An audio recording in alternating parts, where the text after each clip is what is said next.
버락 오바마 미국 대통령의 영적인 상담자로 알려져 있는 짐 월리스라고 하는 목사님이 계십니다.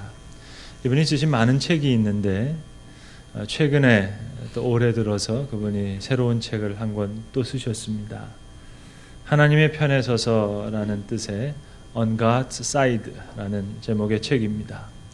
우리는 자꾸 하나님이 내 편이 돼 달라고, 하나님은 자기 자구편 삼으려고 하는데 과연 우리가 하나님 편에 서 있느냐 하는 그런 질문입니다. 제가 오래전에 헐리우드의 워너 브라더스사에서 만든 대단히 신학적인 영화를 한 편 본 적이 있습니다. 러닝 타임만 무려 장장 6시간이 넘으니까는요, 웬만한 분들은 아마 엄두를 내시지 못할 겁니다. 미국 남북전쟁 그 당시를 최대한 재현해서 만든 영화인데요. 특별히 그 남북전쟁사에 나오는 많은 전쟁 영웅들, 그 장군들에 대한 이야기입니다. 특별히 신학적인 관점에서 그들의 신앙을 추적하는 거예요. 자, 한쪽 장군은 이렇게 하나님께 기도하고 있습니다. 이걸 바라고 있습니다. 다른 쪽 장군은 다른 거를 바라고 있어요. 과연 같은 하나님이라면 이걸 어떻게 할 거냐 하는 겁니다. 그래서 이 영화의 제목이 대단히 상징적입니다. 사실은 이 영화의 제목만 제대로 알면 이 영화의 내용을 거의 다 이해하실 수 있다고 그렇게 생각됩니다. 그러니까 하나님과 장군들에 대한 이야기니까 그 두 단어를 다 제목에 넣었는데 매우 의도적으로 이 두 단어를 다 복수형으로 표현했습니다. 하나님들과 장군들, Gods and Generals. 그 영화의 제목입니다. 자, 어쩌면 좋죠? 하나님들이라면 아무 문제가 되지 않겠지만 오직 한 분이신 하나님이시라면 어느 쪽 기도를 드려야 되겠습니까? 교회에서도 그렇죠. 내일 소풍 가야 되니까 절대로 비 오면 안 된다고, 내일 내 결혼식이니까 비 오면 안 된다 기도하고, 다른 쪽에서는 농사를 지으니까 비를 달라고 기도한다면, 하나님들이라면 뭐 아무런 문제가 없겠으나 오직 한 분 되신 하나님이 계시다면, 자, 이 이야기는 어떻게 되는 겁니까? 오늘 본문의 이야기는 예수님께서 성령이 하시는 일에 대해서 제자들에게 해주신 말씀입니다. 오늘 본문을 잘 이해하기 위해서는 사실 몇 장을 거슬러 올라가서 요한복음 12장까지 거슬러 올라가는 것이 좋습니다. 요한복음 12장 49절과 50절에서 이제 그 마지막 부분에서 예수님이 이렇게 말씀하셨습니다. 내가 자의로 말하지 않고 오직 아버지가 명령하신 것, 아버지께로부터 들은 바를 말한다. 그리고 이제 내가 이야기하는 것은 이대로가 아버지께서 하시는 말씀이다. 나는 자의로 말하는 사람이 아니다. 이렇게 얘기하신 후에 이제 요한복음 13장부터 오늘 16장까지 아주 긴 설교, 특별히 최후의 만찬 선상에서 지금 이 귀한 설교를 하시고 계십니다. 그리고 이 말씀 중에 오늘 또 다른 보혜사 성령님이 우리에게 오실 것이다 하는 그 말씀하시는 대목에서 다시 말씀하시기를, 이 성령께서 스스로 말하지 아니하시고, 예전 성경 번역으로 보시면 그가 자의로 말하지 않고 오직 들은 것을 말하리라, 동일한 말씀을 하셨습니다. 매우 귀중한 증언이라 하겠습니다. 예수님도 하나님의 뜻을 그대로 행하셨습니다. 자의로 행하신 것이 아니에요. 성령님께서도 자의로 말씀하시는 법이 없고 그리스도의 영광을 따라서 그대로 하나님의 선한 일을 감당하신다 하는 이야기입니다. 문제는 자의로 생각하고 자의로 판단하고 자기 소견에 옳은 대로 행하는 거기에 우리의 악의 문제가 있습니다. 성경의 많은 시대 중에서 가장 악한 시대라고 할 수 있는 사사시대, 성경은 이 사사시대의 특징을 결론적으로 한마디로 이렇게 이야기합니다. 그때 그들은 자기 소견에 옳은 대로 행하였다. 이것이 사사기에 대한 많은 이야기가 있고 난 후에 사사기 맨 마지막 장 마지막 절에 주어지는 결론적인 말씀이에요. 그때 사람들은 각기 자기 소견에 옳은 대로 행했다. 그래서 사사기 이 17장부터 마지막 21장까지 한 이 5장의 긴 내용에서 딱 두 가지 이야기를 길게 이야기하고 있습니다. 그 두 가지 이야기가 사람들이 얼마나 자기 소견대로 옳은 대로 행하였는지를 설명하고 있는 그런 이야기를 하겠습니다.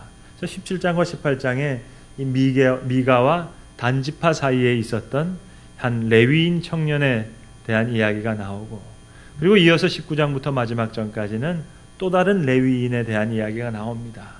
그래서 하나님의 사람이라고 하는 이 레위인이 이렇게 아주 뒤죽박죽한 신앙의 삶을 살았다 하는 것을 아주 대표적으로 보여주는 이야기를 하겠습니다. 그런데 우리는 성경을 잘 읽지를 않아서, 성경에 잘 익숙지를 않아서 성경을 읽으면서도 이 주인공이 잘했다는 얘기인지 못했다는 얘기인지 이걸 헷갈릴 때가 있습니다. 이걸 분별하지 못할 때가 있어요. 이 사사기 마지막에 있는 두 가지 사건은 아주 대표적으로 자기 소견에 옳은 대로 행했던 그 사람들의 특징을 보여주는 이야기입니다. 첫 번째 이야기인 이 미가와 단지파 사이에서 마치 스카우트 경쟁을 하듯이 일어나는 이 레위인의 청년, 그 이야기를 요약하면 이렇습니다. 에브라임 산지에 미가라는 사람이 살고 있었습니다. 이 아들이 어머니를 모시고 살고 있는데 이 어머니가 큰 돈을 잃어버렸습니다. 그래서 이 돈을 훔쳐간 사람을 향해서 저주합니다. 근데 알고 보니까 자기 아들 미가가 돈을 훔쳐갔어요. 그러니까 이 미가가 어머니께 와서 사실을 짓고 하니까 이제 그것을 축복하면서 잃었던 돈을 찾았으니까 그 중에 이제 어느 정도의 은을 떼어서 하나님께 감사한다는 마음으로 이제 신상을 만들어 놓았다 하는 겁니다. 우상을 만들어 놓은 거예요. 그때 마침 레위 지파에 속했던 한 청년이 헤매다가 에브라임 산지에 있는 미가의 집에 왔는데 이 미가가 보니까 이게 좋거든요. 레위인을 자기 집에 불러다가 이 신상을 섬기는 사람을 되면 되겠다. 지금 그렇게 부탁을 한 겁니다. 우리는 성경을 좀 잘 보지를 않아서 그저 성경에 있는 이야기면 다 은혜로운 이야기겠지 이렇게 생각해서 이 자기 소견대로, 자기 소견에 옳은 대로 해석하는, 큐티하는 경우가 많아요. 야, 이 미가가 잘못했지만 어머니한테 회개했다. 좋은 아들이고 이 어머니도 하나님께 그저 감사하는 마음으로 자기 집안에 채플 같은 걸 만들어서 레위 사람들 데리고 왔으니까 이것도 아멘 할렐루야다. 여러분, 그렇게 큐티했다가는 아주 큰 낭패를 당하게 되는 일입니다. 이 이야기는 그런 이야기가 아니에요. 모두가 지금 갈 바를 알지 못하고 있습니다. 뭐가 잘못된지를 모르고 있어요. 미가의 어머니는 어머니대로 사람을 저주하다가 아들이라고 생각하니까 다시 축복하고 하나님 앞에 감사한다는 신용으로 한다는 짓이 지금 신상을 만들었습니다. 우상을 만들었습니다. 게다가 하나님의 사람인 레위인, 이걸 버젓이 지금 여기 들어와서 이 우상을 섬기고 있어요. 아니 이게 무슨 일이냐고, 잘못된 일 아니냐고 따끔하게 지금 야단쳐도 부족할 판인데 저희가 떡하니 그 집에 들어가서 이 신상을 섬기고 있단 말입니다. 마치 이렇게 이해하면은 이해하실 수 있을지 모르겠습니다. 어떤 목사님이 어떤 집에서 절집을 하나 만들어 놓고 사찰을 만들어 놓고 여기 좀 와주세요 해가지고 목사님이 지금 목탁을 치고 있는 그런 격입니다. 근데 더 희한한 얘기는 단지파라고 하는 지파가 이제 전쟁을 하고 이 나라를 정착을 해야 되겠는데 잘 정착하지 못하고 이 에브라임 산지 미가의 집에 왔다가 그 미가의 집에서 이 레위 청년이 그 신상을 섬기고 있는 게 너무 좋아 보이는 거예요. 그래서 이 전쟁에서 계속 밀리는데 이 레위 사람을 앞세워서 이 신상을 앞세워서 나가면 전쟁도 이기겠다. 그렇게 해서 지금 일을 이루었다 하는 겁니다. 그러니까 목사님이 어느 집에 지금 절에 들어가서 목탁치고 있는 거, 이거 큰 대형 교회에서 보고 이거 보기 좋으니까 그 불상이랑 이거 가져와다가 이거 목탁 좀 쳐달라. 뭐 그런 비슷한 얘기예요. 그런데 우리는 이걸 참 소견대로 행합니다. 소견대로 해석해요. 큰일 나는 거죠. 미가의 경건 이거 배워야 된다. 아멘.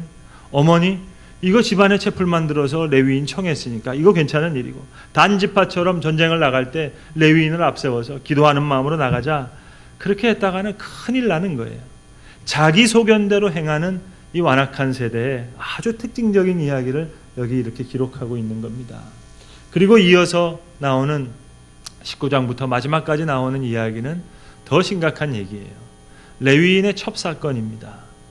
아니, 하나님의 사람 레위인의 첩이 있었다는 겁니다.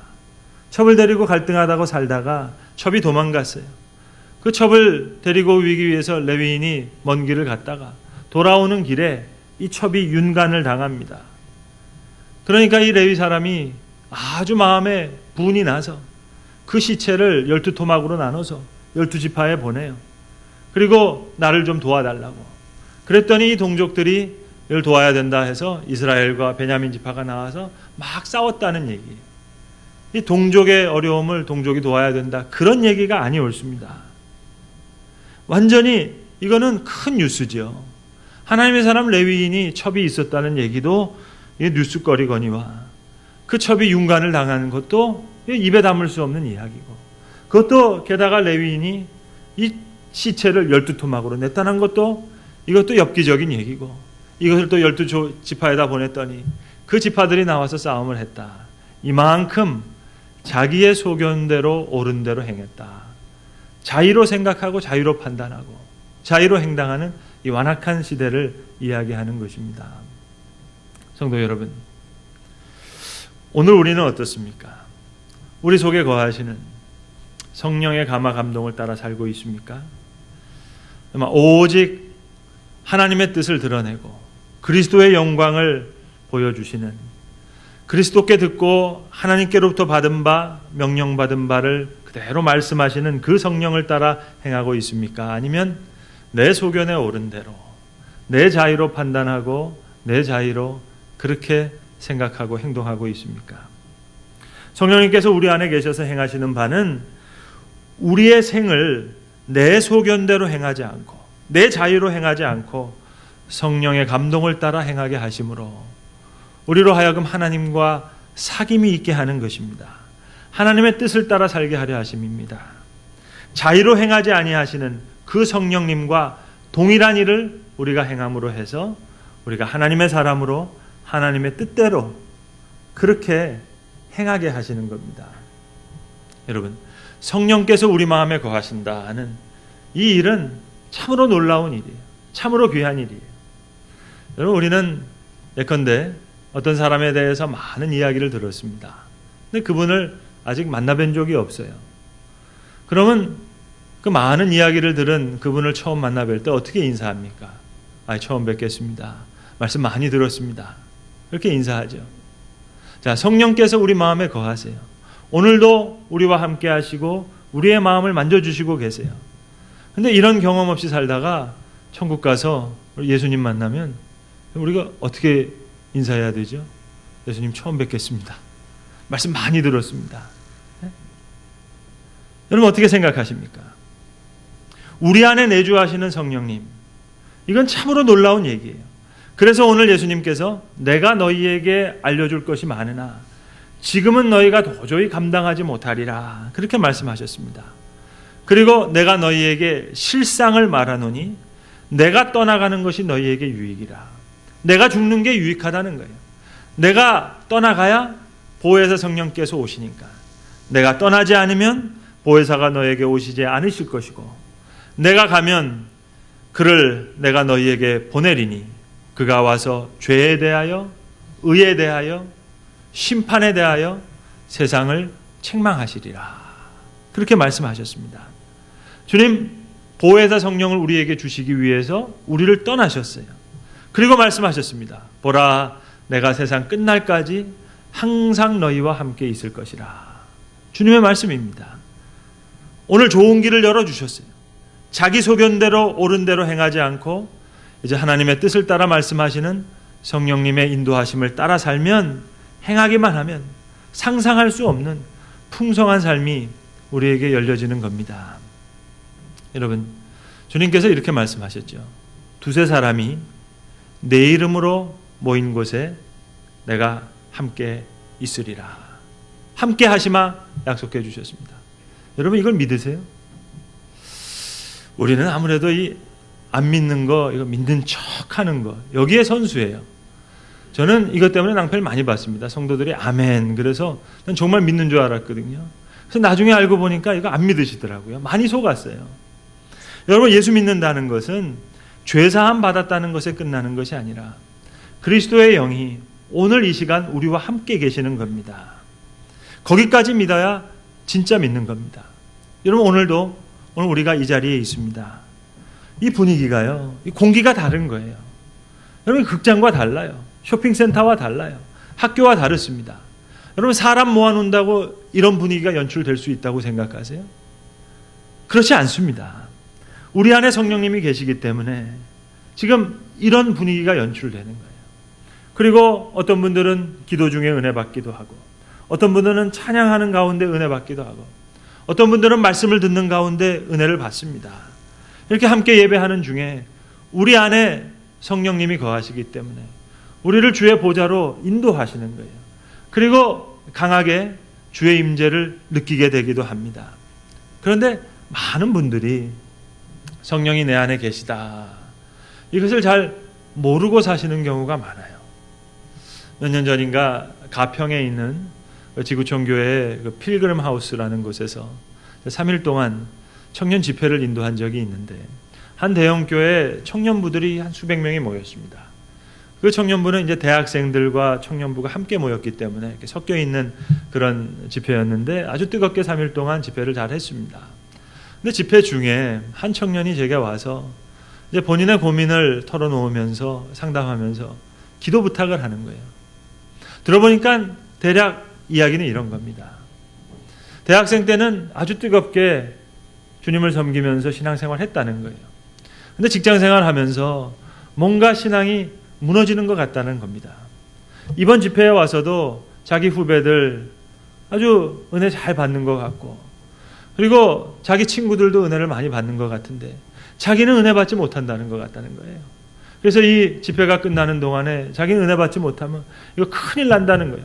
그러면서 목사님 기도해 달라는 거예요. 눈물이 글썽글썽하면서 그 얘기를 하는 거예요. 저는 입으로는 은혜 못 받는다 그러는데 이 청년만큼 은혜를 많이 받는 청년을 못 봤어요. 아니, 지금 성령께서 마음을 만져주시니까 그 마음의 답답함을 토로하는 거 아니겠어요?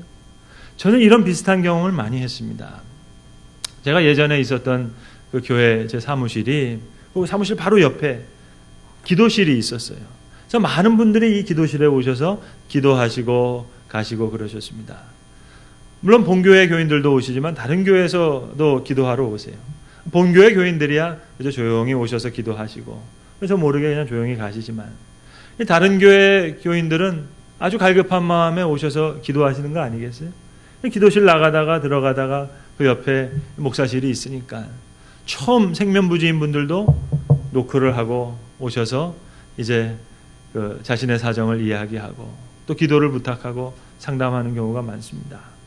그러면 이런 경우가 있죠.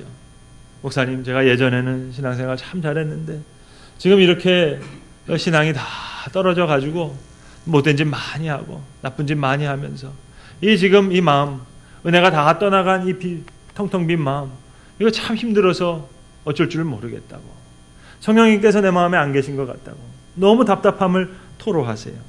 그럴 때마다 제가 그러죠. 정말 은혜 없는 사람은 어떻게 하는 줄 아냐고. 어젯밤에 당신과 똑같은 나쁜 짓 하고 못된 짓 하다가도 그 사람 지금 아무 불편 없이 발 닦고 집에 가서 발 편하게 쭉 뻗고 자고 있다고. 지금 성령께서 당신의 마음을 강하게 만져주시는 거라고. 지금 당신의 마음을 역사하시니까 당신이 여기 기도하면서 은혜가 없다고 가슴을 치는 거지, 성령께서 당신 마음에 없으면 괴로워하지도 않고 어려워하지도 않는다고. 도대체 당신이 지금 당신 안에 역사하시는 성령님이 아니고서는 어떻게 이런 생각을 할 수 있냐고. 당신 지금 생판 모르는 사람한테 가서 그런 사람 앞에서 지금 우냐고. 하나님의 역사죠, 여러분. 당신의 마음이 괴로운 것, 눈물 흘리면서 자기가 미워지는 것, 이거 보통 일이 아닙니다. 성령께서 강하게 지금 당신의 심령을 만져주시는 거라고. 그러면서 위에서 기도하면서 이제는 이렇게 바르게 기도하라고 그 기도를 교정시켜 주기도 합니다. 하나님, 오늘 성령을 통해서 이렇게 내 마음을 만져주신 것 감사합니다. 내 마음이 지금 이렇게 슬프고 좀 터질 것 같고 이렇게 간절함이 생기고 잘못과 허물에 대해서 아픈 마음이 생기는 것, 이거 하나님의 은혜인 줄 알고 감사합니다. 그런데 하나님, 전 더 큰 은혜를 사모하고 있어요. 더 큰 은혜를 주세요. 저에게 계획하시는 바 이거보다 더 크신 은혜가 있잖아요. 그 은혜 제가 받고 누리기를 원하오니 더 크고 충만하게 역사해 주세요. 그렇게 기도합니다. 여러분, 누구와 함께 한다는 것, 이거 내 삶을 바꾸죠. 혼자 살던 사람이 결혼만 해도요, 삶이 바뀌잖아요. 아이를 두고 부모님 모시고 살면, 누군가 함께 살면 삶이 바뀌게 되어 있습니다. 안 바뀔 수가 없어요. 하나님을 아버지라고 부를 수 있는 것, 이거 사람이 할 수 있는 일이 아닙니다. 성령께서 하시는 일이에요. 예수님을 향하여 주님이라고 그리스도라고 고백할 수 있는 것, 이거 사람이 할 수 있는 일이 아니에요. 성령께서 하시는 일입니다. 성령만이 하실 수 있는 거예요. 그래서 우리가 아버지의 이름을 부를 때 주께서 기뻐하세요. 우리가 기도할 때 그가 큰 기쁨을 누리십니다. 우리가 그분 앞에 찬양을 올릴 때, 종기를 올려드릴 때 아버지께서 얼마나 기뻐하시는지 몰라요. 우리 안에 성령이 계시니까 우리를 감동하세요. 전 제 어린 아이들이 그냥 아빠 하고 이름만 불러도 그냥 황홀해서 어쩔 줄을 모르겠어요. 아빠라고, 아버지라고 부를 때 그것이 하나님께 큰 기쁨이 되는 겁니다. 우리 심령에 성령님이 계시니까 찬송하면 은혜가 되고, 때로는 기도 중에 은혜가 되고, 말씀을 들으면서도 은혜가 되는 거지. 여러분, 성령이 내 마음에 없는 분들, 이 시간만큼 괴로운 시간이 없어요. 이 시간만큼 따분한 시간이 없고요. 그러니까 성령이 없는 사람은 절대로 교회에서 은혜 받을 수가 없습니다. 세상에 영을 가진 사람은 교회에서 은혜 받을 수가 없어요. 저 노래방에 가야지 은혜가 돼요. 고스톱을 터야지 은혜가 되고, 그러니까 그게 은혜가 돼서 철야하고 금식하는 겁니다. 내 안에 성령님이 계셔서 우리가 은혜를 사모할 수 있는 거예요. 때로는 기도 안 하고 신앙생활이 잘못되는 것 같아요. 마음이 이상해요. 성령님이 근심하시잖아요. 불신자들이야 주일날 온천에 가고 골프를 치러 가면 이거 좋아 죽죠. 그러나 믿는 사람은 마음이 이상해요. 여러분, 우리 안에 거하시는 성령님 입장에서 한번 바꿔서 생각해 볼까요? 온천장에 주일날 계시는 성령님, 골프장에 계시는 성령님, 얼마나 속이 답답하시겠어요? 속이 터지시는 거죠. 그러니까 내 마음도 괴로운 거예요. 내 속에 성령님이 지금 근심하고 계시니까, 너 왜 날 영접해 놓고 이렇게 날 괴롭히냐? 너 네 입으로 내 주인이라며. 성령님이 괴로우시니까 내 마음도 괴로운 거예요. 그래서 오늘 본문 8절에 주님 말씀하십니다. 내가 가면 성령을 너희에게 보내리니 그가 와서 죄에 대하여, 의에 대하여, 심판에 대하여 세상을 책망하시리라. 그러니까 그 근심과 책망, 여러분, 이건 우리에게 사실은 큰 복입니다. 복. 이건 우리가 수지 맞는 거예요. 그런데 이 근심과 걱정이 우리를 괴롭히거든요. 그래서 우리는 이게 너무 괴로우니까 예배 마치고 나가면서 성령님께서 동행하시려고 그러면, 성령님 같이 동행하시면 이 피차 어려운 일 많이 생깁니다. 여기 좀 계세요. 교회 계시면 저 약속 꼭 지키는 놈입니다. 다음 주에 와가지고 꼭 안부 드리고 인사드리고 헌금도 다 할 테니까 제발 여기 계세요. 마음이 너무 괴로우니까 그렇게 얘기하는 거예요. 오늘 본문에서도 주님 말씀하셨습니다. 진리의 성령이 오시면, 그러나 진리의 성령이 너희에게 오시면 그가 너희를 모든 진리 가운데로 인도하시리라. 그가 자의로 말하시는 법이 없고 오직 하나님의 뜻을 따라 그리스도의 영광을 나타내시는 분이라고 얘기하십니다. 아멘이죠. 주께서 주의 기쁘신 뜻을 위하여 우리의 마음에 소원을 두시고 행케 하신다 하셨습니다. 주께서 우리의 마음에 주시는 소원, 우리 마음에 주시는 거룩한 부담, 소원을 두고 행케 하시는 것, 여러분, 이거는 그야말로 수지 맞는 거예요. 하나님의 은혜 때문에 거룩한 부담이 생긴다면, 성령이 우리 마음에 감화 감동을 주셔서 그런 부담을 주신다면 이건 귀한 복이죠. 여러분, 그저 자의로 행하고 자기 소견에 오른 대로 아무 부담 없이 그저 부담 없이 살면, 성령님을 모시지 않는 사람 자기 마음대로 쭉 뻗고 발 쭉 뻗고 아주 편하게 산다니까는요. 하나님도 아무런 부담이 없어요. 상관이 없으시니까는요. 그러나 하나님의 사람은 부담 없이 살 수가 없어요. 아무 부담 없이 예배할 수 있는 게 아니에요. 아무 부담 없이 그저 헌금하고 부담 없이 그렇게 살 수 없게 돼 있어요. 왜요? 내 안에 계신 성령님께서 내 자의로 행치 않으시니까, 내 소견에 오른 대로 행하도록 내버려 두시지 않으시니까, 아버지의 뜻을 따라 오늘 우리에게 명령하고 계세요. 그리스도의 영광을 따라 오늘 우리에게 촉구하고 계세요. 따라서 하나님과 나 사이에 있는 이 마음, 이 거룩한 마음, 이건 그야말로 복 중의 복이고 수지 맞은 겁니다. 그래서 오늘 주님 우리에게 다시 말씀하십니다. 내가 아직도 너희에게 이를 것이 많으나, 알려줄 것이 많으나 지금은 너희가 감당치 못하리라.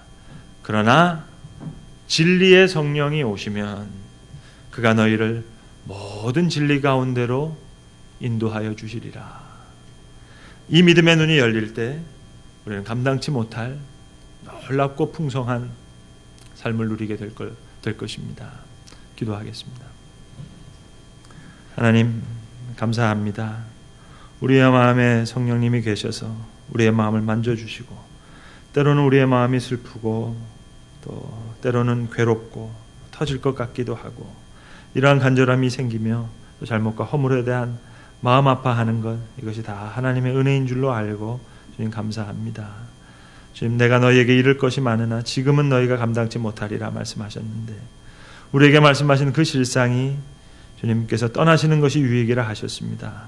내가 가면 그를 너희에게 보내리니 그가 와서 죄에 대하여, 의에 대하여, 심판에 대하여 세상을 책망해 주신다 하셨는데, 주님, 우리는 더 크고 놀라운 은혜를 사모합니다. 주님, 우리에게 계획하시는 바가 더 크고 놀라운 줄로 믿사온데, 우리가 감당치 못할 그 큰 은혜를 저희에게 더 크고 충만하게 허락하여 주시옵소서.